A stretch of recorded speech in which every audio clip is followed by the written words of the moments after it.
Hello again, beautiful people of the internet. And not just the beautiful people, but the ugly people too, like me. Don't worry about me though, I'll be fine. The only thing you should worry about is how many of these cities' skylines, 2 maps and videos I have to make.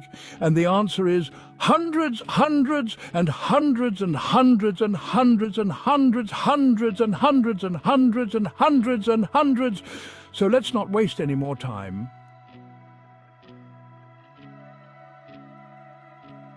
As always, these maps are made using ancient historical maps, especially where the world has changed so drastically. And today's city is Tyre, so let's begin. As we all know, the ancient Tyrians loved their chariots because they had a wheelie good time. But that's not even the best thing about Tyre. If you look at the city of Tyre today, you will see that the city sits on a peninsula. But it wasn't always that way. It used to be an island, until one of history's greatest men, Alexander the Great, came to visit. But this ancient city had already had 2,000 years of history before Alexander bothered showing up.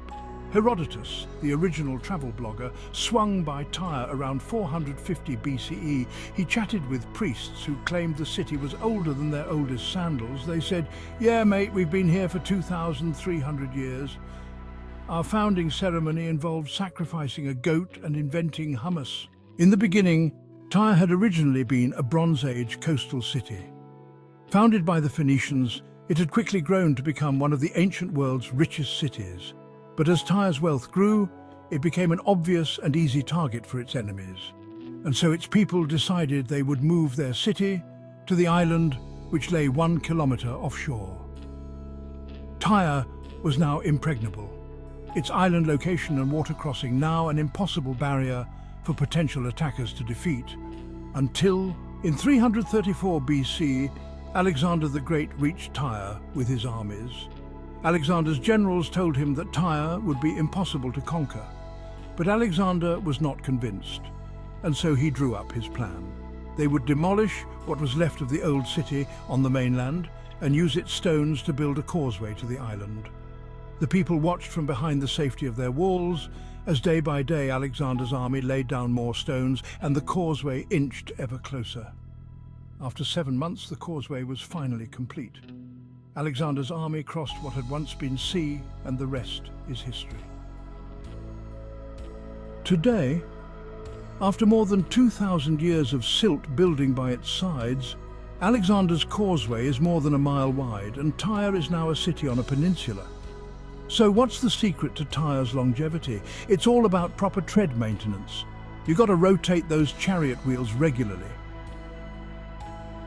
As always, these maps are made for the game, Cities Skylines 2, because I'm far too addicted to reimagining history. How different would the city be today if it had remained an island? If Alexander the Great had been more interested in hairdressing than conquering, how would Tyre look now? If you want to build your city here to find out, then follow the link in the description below to grab the map for free. I'm going to fill my islands with so much concrete, the world will have a concrete shortage. Prices will skyrocket and I won't care, because now I'll have all the concrete. So there. Now before we get the map information, I must remind you that my wife makes me watch her eat ice cream while I have to eat paper for dessert. And she says it will be like that every single day from now until forever, unless you all subscribe. So please, for the love of all shit, subscribe. Otherwise, I fear I may never eat ice cream again. Now, the map info. Here it is. It's scrolling past the screen now. Don't worry, it's slow enough so you'll have enough time. I would read it to you, but to be quite honest, I just can't be effing bothered. Honestly, just can't be bothered. Not even the slightest bit. You read it yourself, you lazy dry fart nugget. Is it finished yet? Yeah, there it goes. Bye-bye map information, bye-bye. And bye-bye from me too, ladies and gentlemen. I'm still Ancient Swan. This has been another tiny wee history lesson, and it's time to end the video. Peace, love, and Alexander the Great.